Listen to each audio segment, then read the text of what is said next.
ایک دفعہ کا ذکر ہے کہ کسی گاؤں میں بہت ہی غریب دھوبی رہتا تھا۔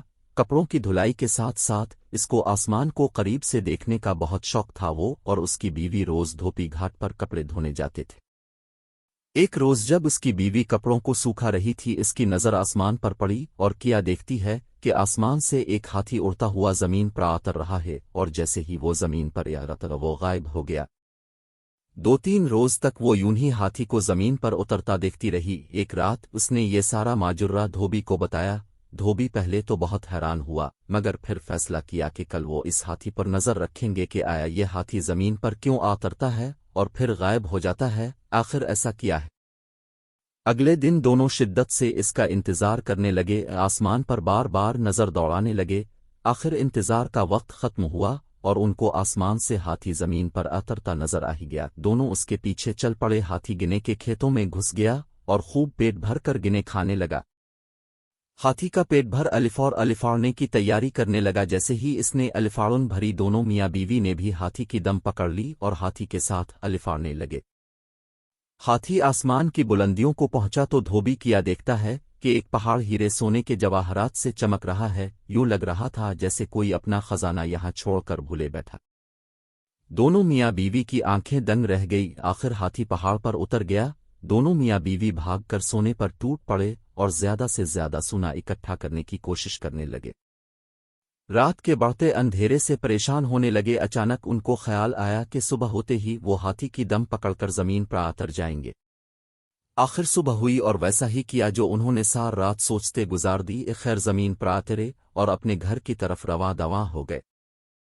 ایک غریب دھوبی جو دن بہ دن امیر ہوتا جا رہا تھا، اس کو دیکھ کر سارا گاؤں حیران و پریشان ہو گیا کہ اچانک ایسا کیا ہوا کہ دھوبی اتنا امیر ہو گیا ہے۔ گاؤں کے لوگ دھوبی کے پاس آئے اور اس کے یوں اچانک امیر ہونے کا راز پوچھنے لگے۔ دھوبی ان کو کچھ نہ بتاتا۔ ایک دن دھوبی کسی کام سے شہر سے باہر نکل گیا۔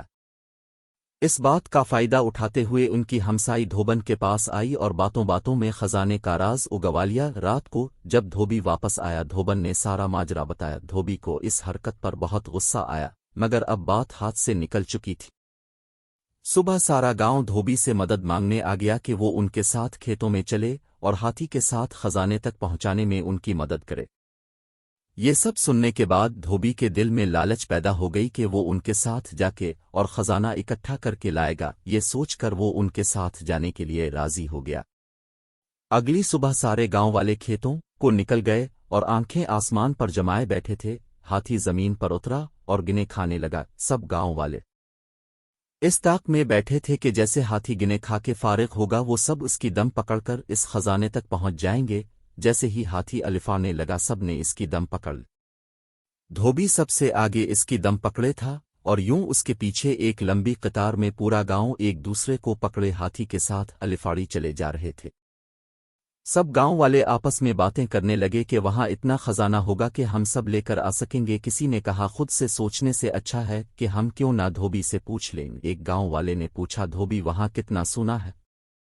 دھوبی خزانے کی لالچ میں گاؤں والوں کے ساتھ چل دیا تھا۔ دم کو چھوڑتے ہوئے ہاتھوں کے زاویے سے کہنے لگا، اتنا زیادہ یہ کہنے کی دیر تھی کہ سب زمین پر سر کے بل گر پڑے اور ہاتھی مزے سے آسمان میں اپنی الفاڑن بھرنے لگا اور گاؤں والوں کو ان کی لالچ کی سزا مل گئی۔